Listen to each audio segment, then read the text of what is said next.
Olá, povo querido, graças a Deus. A paz a todos, Deus abençoe no nome do Senhor e Salvador Jesus. Eu estou passando onde quero aqui convidar você para estar conosco logo mais às 19h30, aqui no Ministério Semente da Fé, aonde nessa noite de hoje estarei clamando aos céus e tenho certeza que os céus vai se abrir sobre este lugar, como também sobre a sua vida.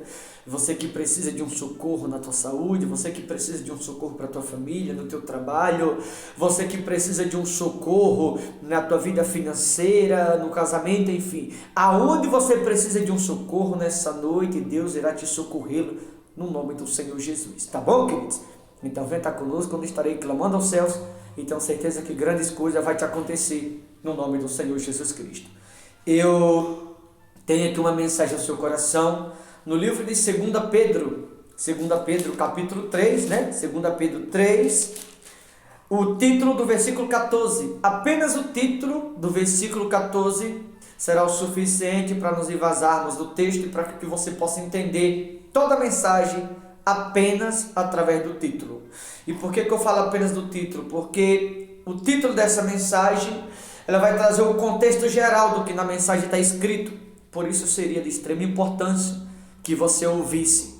2 Pedro 3, apenas o título do versículo 14 diz assim: o cristão deve esperar o Senhor e viver vida reta.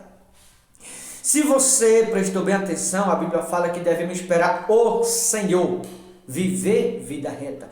Por que viver vida reta e esperar o Senhor? Porque o Todo-Poderoso, ele só se revela a alguém que está vivendo na sua presença uma vida reta.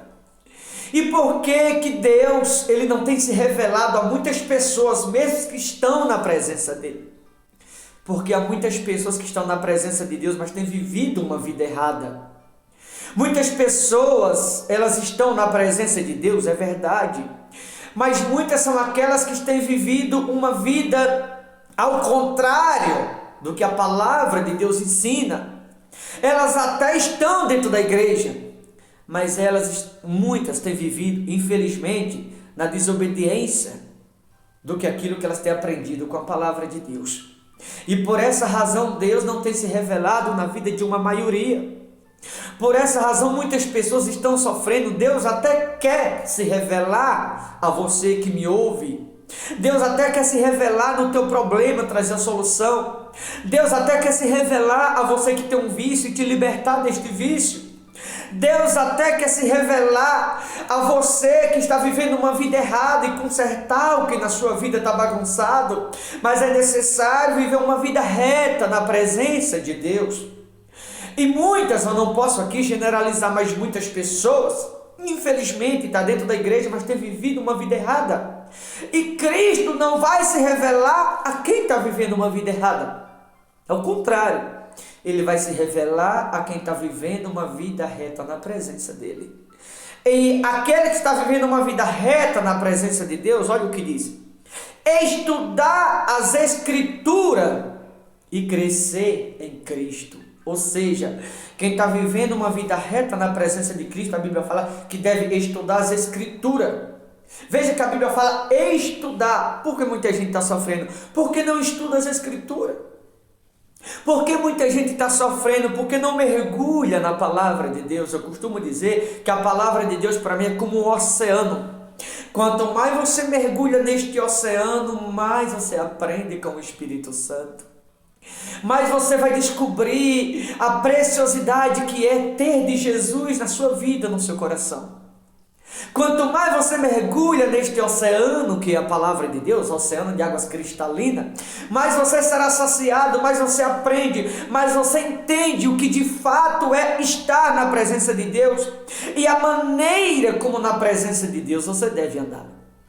Muita gente está sofrendo por isso, não estuda as Escrituras e acredita no que todo mundo fala. E não é o que a gente vê muitos pregando, não. Devemos estudar a Escritura e crescer em Cristo. Mas para que eu possa crescer em Cristo, eu tenho que andar reto na presença dEle e estudar a Escritura. Se eu não estudar a Escritura, significa que eu vou estar andando errado na presença de Deus. E se eu não estudar a Escritura, isso significa que eu não vou estar crescendo em Cristo. O mundo que vai estar crescendo em mim. Eu pergunto para você que vai ouvir essa mensagem: você está crescendo em Cristo ou o mundo está crescendo em você? A Bíblia, de maneira muito precisa, ela nos ensina que devemos ter uma vida reta na presença de Deus, estudar a Escritura e crescer em Cristo. Mas eu só posso crescer em Cristo se eu estiver estudando a Escritura. Se eu não estudo a Escritura e dou credibilidade àquilo que qualquer um está falando, eu não vou estar crescendo em Cristo. O mundo vai estar crescendo em mim. Eu finalizo deixando a pergunta no teu coração: quem está crescendo em quem? Você está crescendo em Cristo ou o mundo está crescendo em você? Boa reflexão, forte abraço. Deus abençoe em nome de Jesus.